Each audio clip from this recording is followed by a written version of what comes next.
Everyone is losing their minds over Claude Code right now. And honestly, I get it. But here's what nobody's talking about. What happens to the stuff you already built? I'm sure you have projects, maybe on Lovable, maybe on Bolt, maybe Replit with real apps, real users, real data. Are you supposed to abandon all of that every time a shiny new tool drops? No, absolutely not. In the next couple of minutes, I'm going to show you how to take a Lovable project with a real database, real functionality, and migrate it into Claude Code without losing a single thing. Because here is the deal.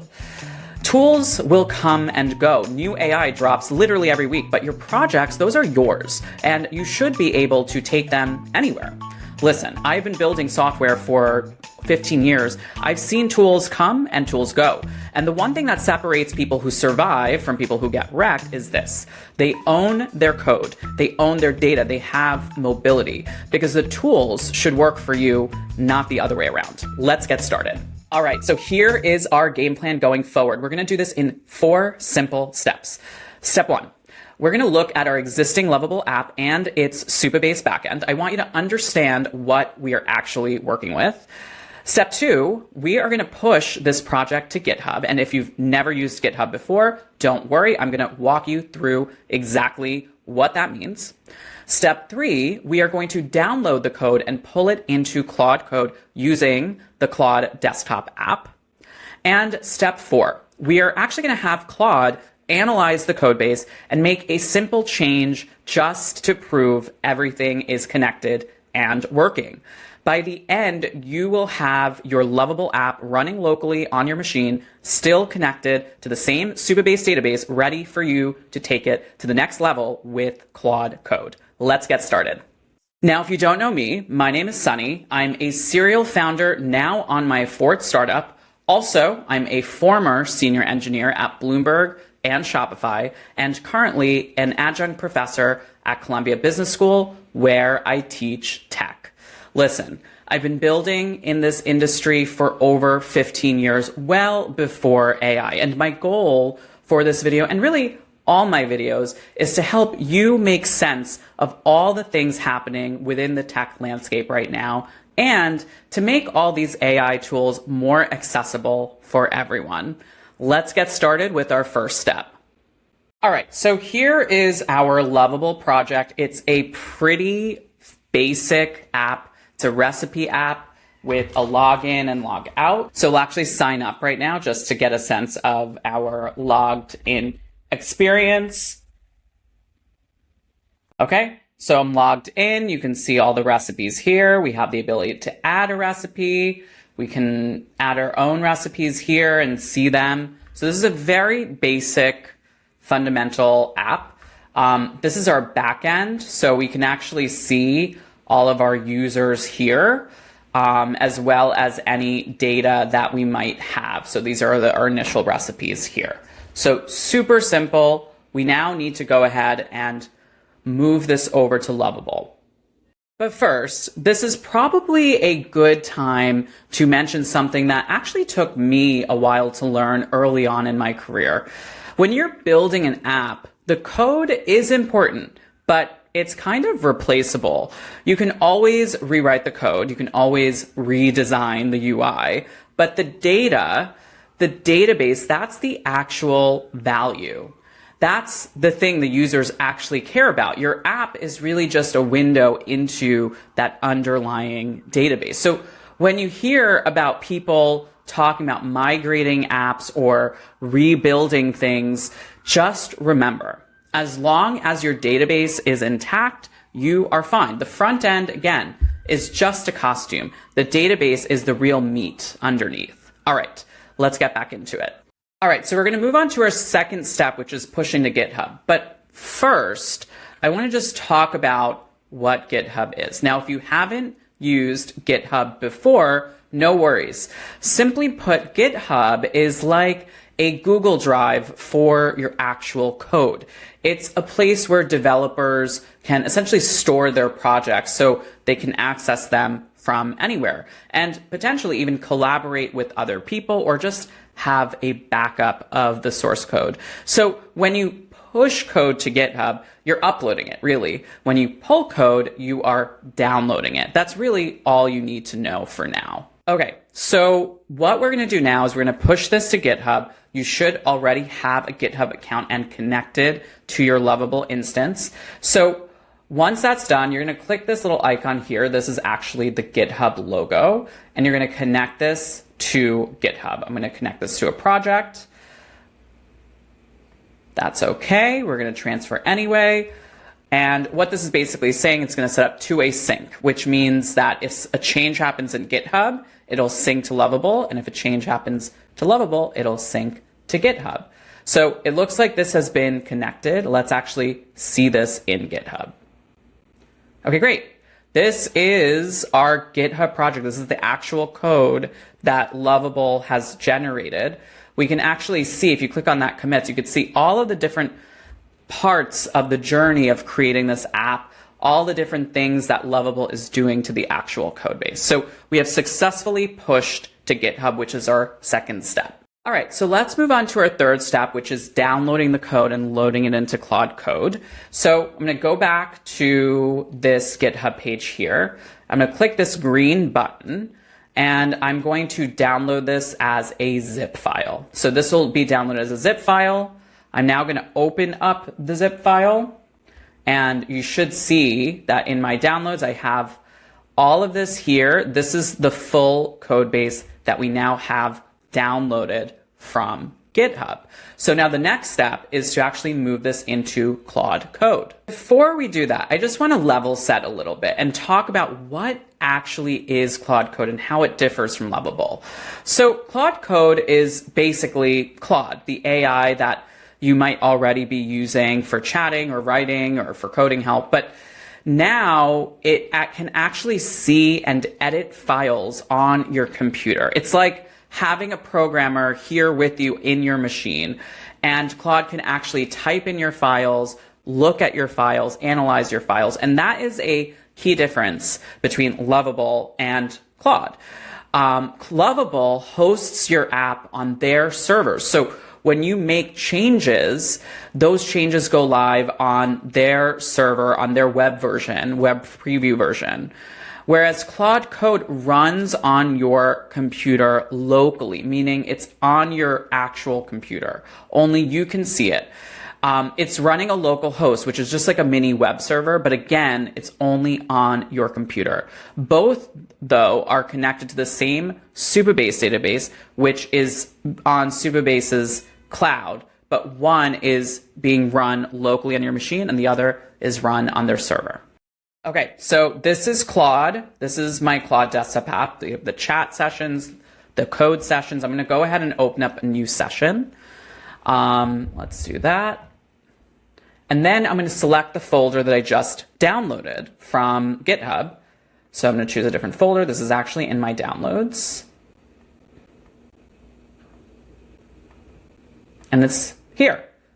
So we've actually successfully loaded this into Claude Code. The first thing I'm going to do, though, is I actually want to launch the local version of this recipe app on my machine. So what I'm going to instruct Claude do is to kick off a local version. Let's kick off a local server of this app. Wait, actually, and we're going to do apt. Okay, so it seems to have launched a server. Let's actually open this up. And look at that. This is now sitting on our local environment, and we have full access to the recipe app. But this is probably a good time to really explain what running locally actually means, because I've seen it trip up a lot of people. So when you were using your app on Lovable, here's what was happening. Lovable was actually hosting a version of your app on their servers, computers sitting in a data center somewhere that is owned by Lovable. When someone typed in your lovable.dev URL, their browser talked to Lovable's servers. Lovable's servers talked to Supabase and got the data and sent it back. Your computer wasn't actually involved at all. This is cloud-based development.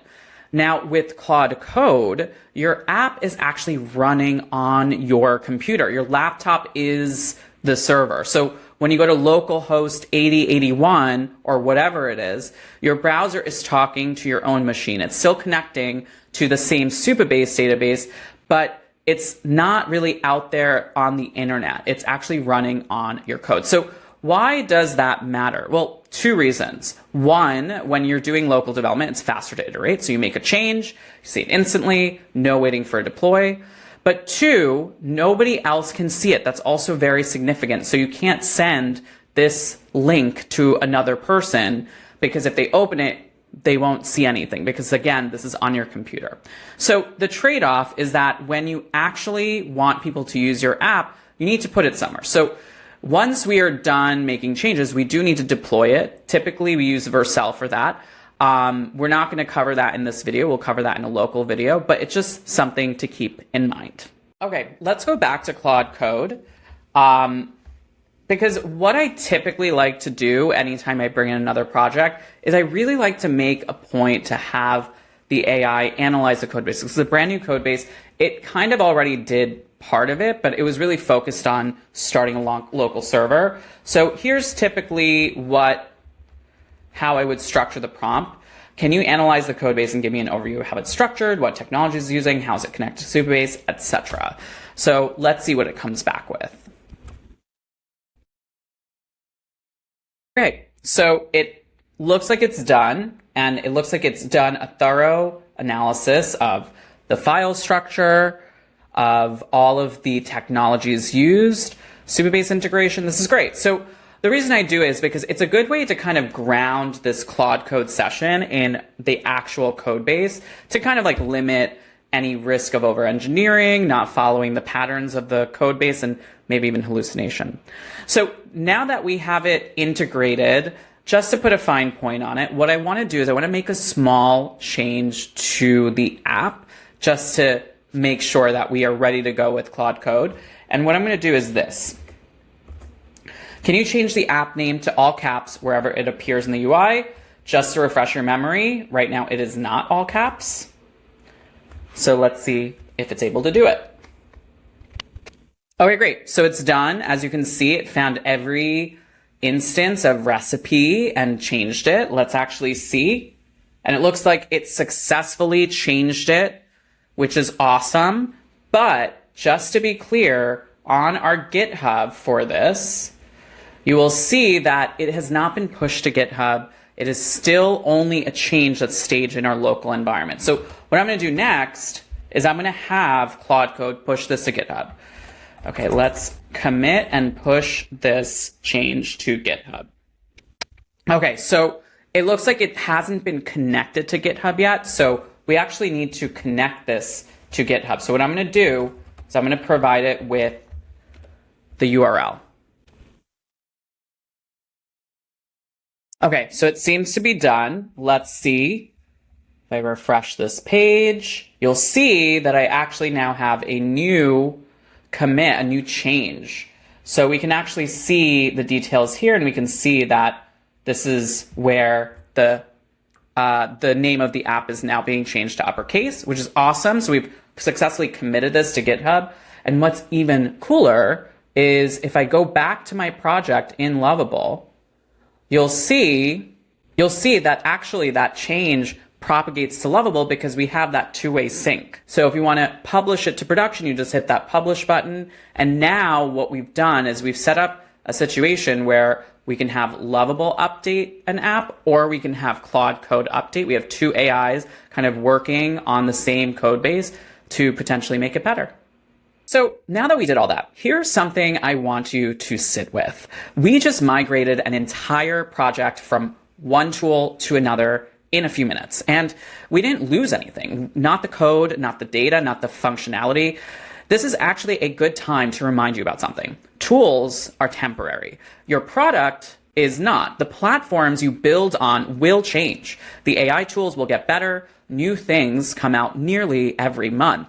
But if you understand what's actually happening, if you know that your database is here and your code is there, then you won't get locked into any one platform. You almost become unstuckable. And that is the real skill here. It's not about learning Lovable or learning Claude Code. It's about learning how to move fluidly between your tools while keeping your workflows and your products intact. Okay, let's wrap up what we just did. So we took a fully working app that I built in Lovable with a Supabase backend, and we pushed it to GitHub. We downloaded that GitHub repository, and then we opened Claude Code and pulled in that folder into a Claude Code session.